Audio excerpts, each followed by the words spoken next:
Good evening, ladies and gentlemen. It is your Realtor Hugo here with another live. Thank you so much for tuning in. Today, we are going to be understanding your lease, a guide to key clauses in the lease agreement.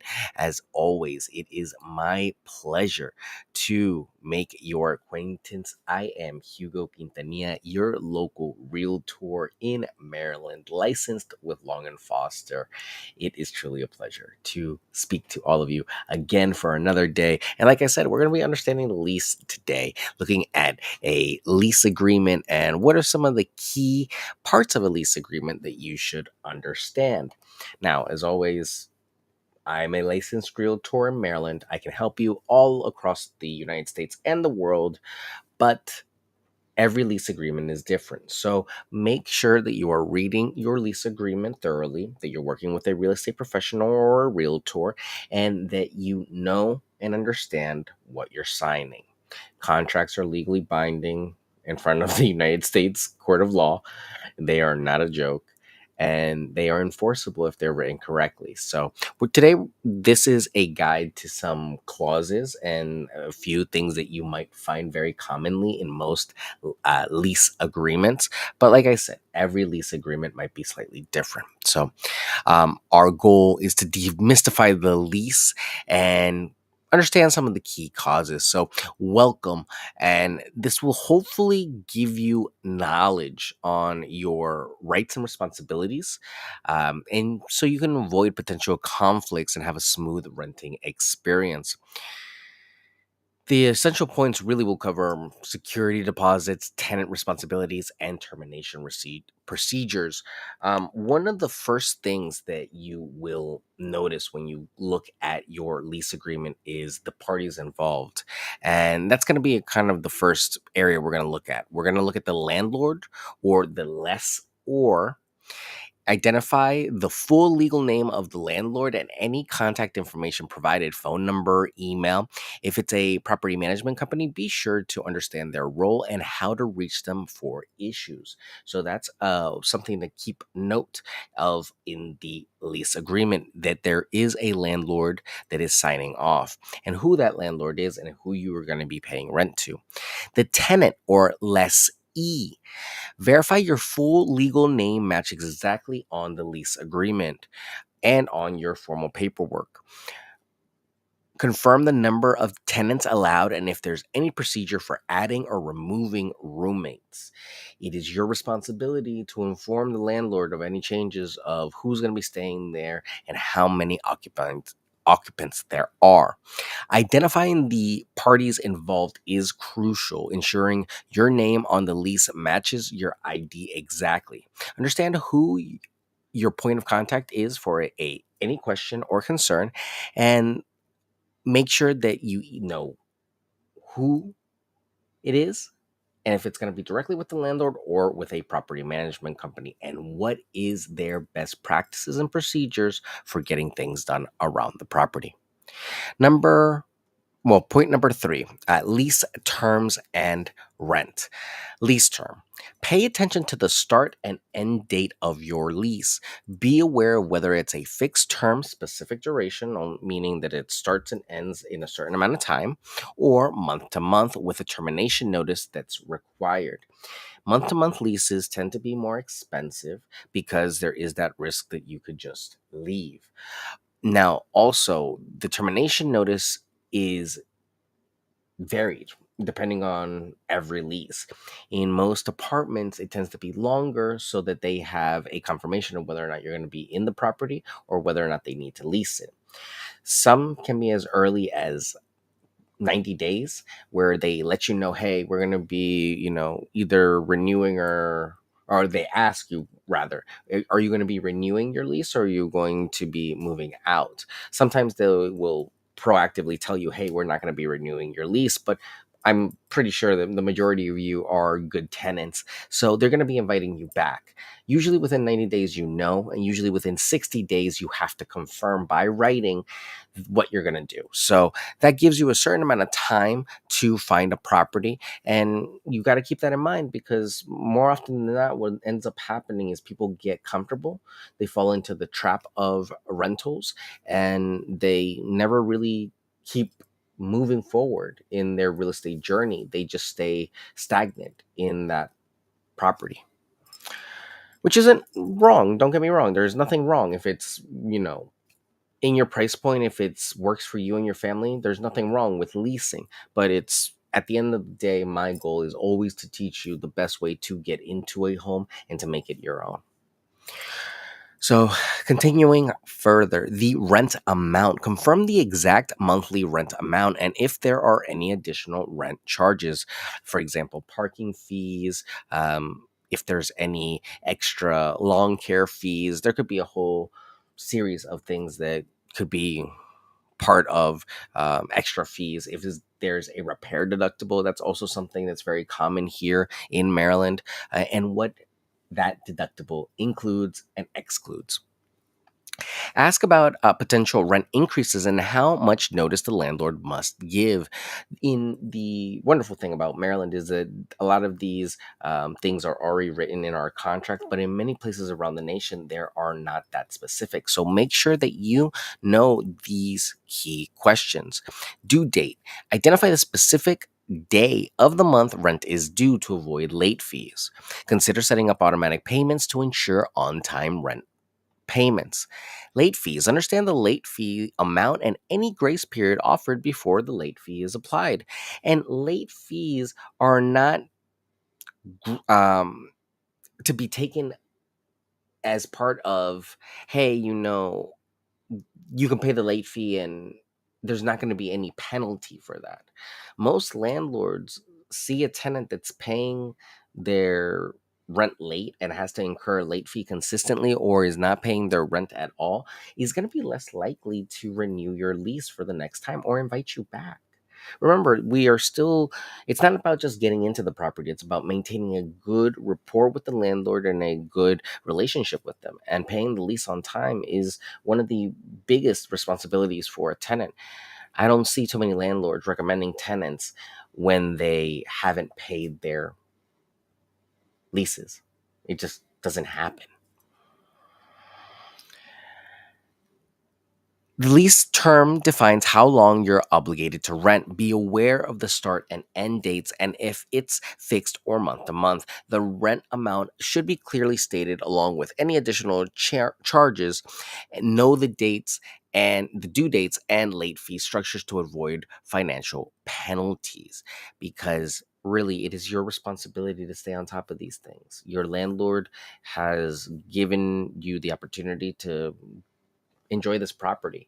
It is your responsibility to be on top of these things and to know these important questions and to verify, because these questions will save you from going into a situation where it might be dangerous. It might be an unfit situation. It might be a bad landlord. So it's a smart way to protect yourself. Point number 4, security deposits. The amount. Confirm the exact amount of the security deposit required up front. Ask if the amount is consistent with local regulations or industry standards. And the security amount, at least here in Maryland, should not exceed 2 months worth of rent. And that's truly how much we can hold here. I can speak on that. Refund policy. Understand the time frame for receiving your security deposit back after move out, usually 30 days by law. I will make a small caveat here. In Maryland, it can be up to 45 days, but it always has to be in writing and documentation. So keeping that in mind, that it varies again from state to state. The lease should outline deductions the landlord can make for legitimate reasons. For example, unpaid rent, repairs beyond normal wear and tear. The security deposit amount should always remain consistent and be discussed up front. It should be held outside of the landlord's normal funds, and it should be held separate, because if you decide to leave, those funds should be made immediately available to you anywhere within 30 to 45 days after you leaving the lease. So if the landlord has spent these funds, you could actually be entitled to almost triple the amount if you are not compensated in that time frame. So making sure that all this stuff is in the lease is your best way to protect yourself in the future if you ever have any problems. Point number 5, use of premises. Purpose: verify the permitted use of the property. Typically, it's residential dwelling, but sometimes commercial properties can have that set usage already set up. Also, sometimes landlords will be very specific about what you can use and what you can't use in the property, so it's all disclosed there. If you plan to use the space for a business or hobby, ensure it's allowed by the lease. Occupancy: confirm the maximum number of occupants allowed. If you plan to have roommates, ensure it's permitted and understand any guest limitations. And pets: check if pets are allowed, and if so, any restrictions on breeds or weight. Now, pets are separate from service animals, and we've discussed this many times on the show, but for this purpose of this, pets are going to be clearly outlined in the lease, and a service animal will be probably put as a side note on maybe the other addendums, if at all. Service animals are not pets, so that's why we have to make the distinction. But if we do have a pet, the best thing you can do is just make sure that that's noted in the lease and protected, so that your furry little friend doesn't have any problems come time for an inspection or a lease renewal. Point number 6. Actually, this is a little bit more on point number 5. Um, Guest policy: inquire about limitations on guests staying overnight or exceeding a certain time frame. Noise restrictions: understand any noise curfews or limitations outlined in the lease to avoid disturbing neighbors. And what are those cutoff times? Because if there's a certain cutoff time that you could have, a certain decibel admitted, then obviously, abide by those rules. The use of the premise clause goes beyond just the purpose of your stay. Confirm limitations on guests and any noise restrictions to be considered tenant.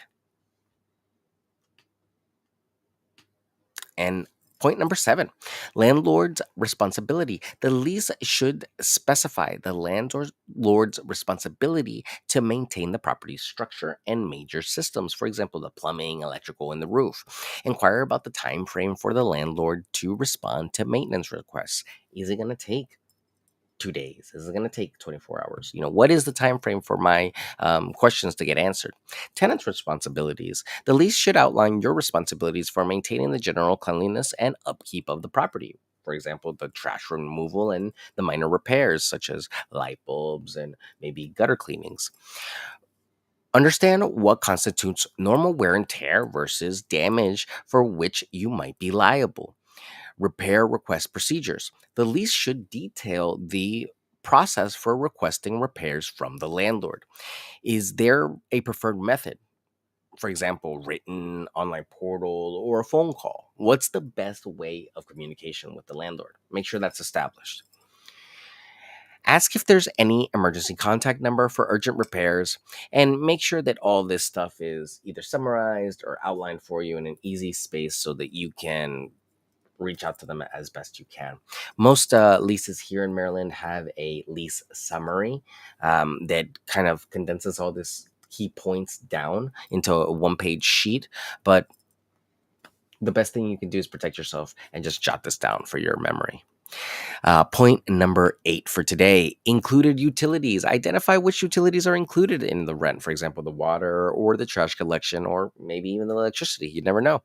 If responsible for any utilities, understand how billing will be handled: directly with the utility company or through the landlord. Utility activations: inquire about the process for setting up utilities in your name if you're responsible for them. The landlord might have preferred providers or procedures to be aware of.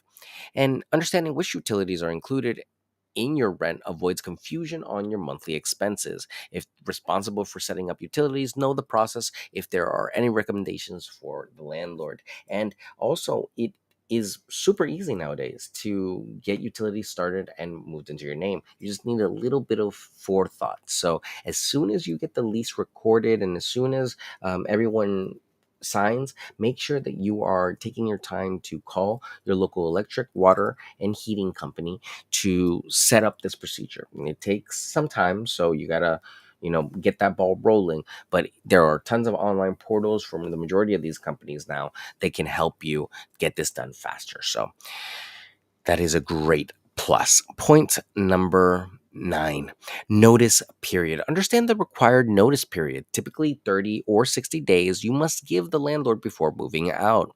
The same might apply if you want to break the lease early. Check for associated fees. Are you going to have to pay the month that you are not there? Are you going to have to pay till the lease is fulfilled again with a new tenant? What are the stipulations if you leave the contract early? Move out inspection. The lease might outline the process for a move out inspection to assess the condition of the property. That's typically done at the end of the stay, usually within the last 2 days, 1 day of being in the property. It really is sorted out between the landlord and the tenant at that point. The lease, be sure to document the condition of the property with photos or video before moving out to avoid potential disputes regarding the security deposit. Know how much notice you need to give to vacate the property and the potential consequences of breaking the lease early. The lease might outline a move out inspection process, so be prepared to document the condition beforehand.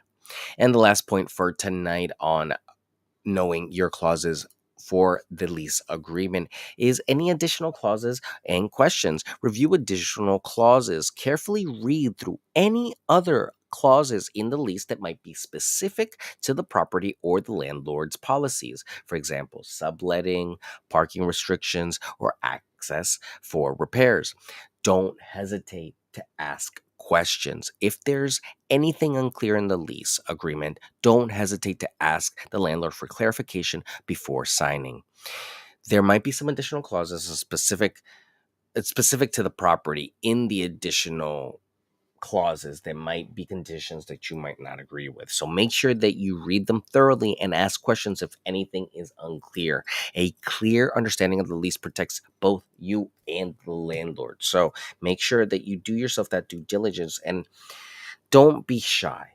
It is much easier to ask a question than to have to pay restitution after being fined or being sued in court. You don't want to go through that hassle. So, thank you to everyone for joining me today as we discuss Understanding the Lease, a guide to key clauses in the lease agreement. If you're joining us today, the points that we talked about today were understanding the parties involved, understanding the lease term and the rent, understanding the security deposit and how it's going to work, the use of the premises,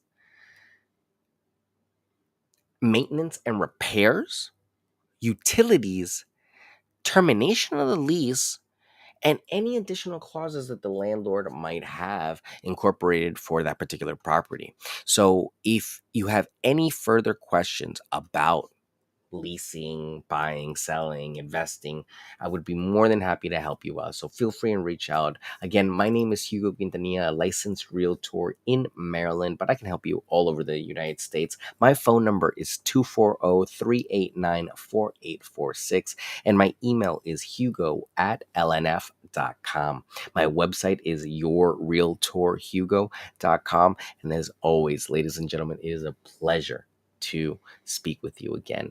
I will see you all again tomorrow for another live. Tomorrow we are going to be discussing the first time homebuyer checklist, getting started. So I'm really excited to help you all get on your home buying journey this year. So please, please, please, please, please keep sending those questions, those comments, and those feedbacks. I'm going to keep making these videos and keep putting out these ideas out there so that we can better put you in a position to succeed in your real estate future. So I'm here to help. If you have any questions, don't hesitate to ask, and I will see you all tomorrow. Take care. Have a great night. Get some rest, and have a great day tomorrow. Take care. Bye.